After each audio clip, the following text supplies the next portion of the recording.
Ne te sers pas de souvenirs.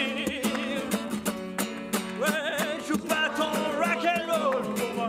Sur le parvis du Zénith d'Auvergne, Johnny est déjà là. L'omniprésent Johnny est bien partout. Sur les blousons, sur les t-shirts, au bout des doigts. Certains l'ont même dans la peau. Quelque chose de vaporeux. En plein travail au théâtre d'Oyonnax, les acteurs cherchent encore leur place dans ce spectacle résolument décalé. T'es qui, toi? Je m'appelle Alice. Le pays des merveilles est désormais celui d'un cauchemar où les substances hallucinatoires transportent Alice dans un monde parallèle qui n'est pas le sien. C'est une plongée sous terre, mais aussi dans le passé de la ville de Laon. Les visiteurs ne déambulent que dans une infime partie des souterrains, 450 mètres, mais le charme opère. 1 200 000 € pour moderniser ce circuit, dont 650 000 € de l'État, avec effets visuels en 3D et acoustique. L'idée est de retracer l'histoire de la montagne couronnée. Blessure cicatrisée certes, mais il a fallu plusieurs semaines de soins et une grosse interrogation aussi, au point qu'au plus fort de la douleur, Pierre Robinet a imaginé le pire. J'ai cru que j'allais perdre ma cheville.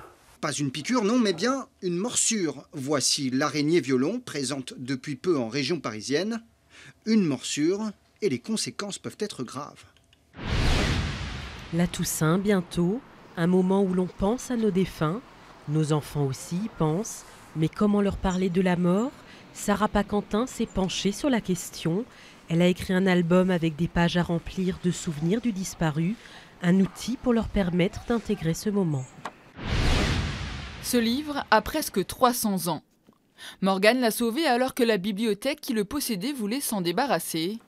L'ouvrage est aujourd'hui très abîmé. Première étape de sa restauration, le nettoyage du cuir. C'est un livre qui a été brûlé et mouillé, du coup. Donc régulièrement, quand je nettoie, c'est comme si la suie ressortait, comme si la peau respirait et ressortait en fait la suie et la poussière qu'il a accumulée pendant toutes ces années.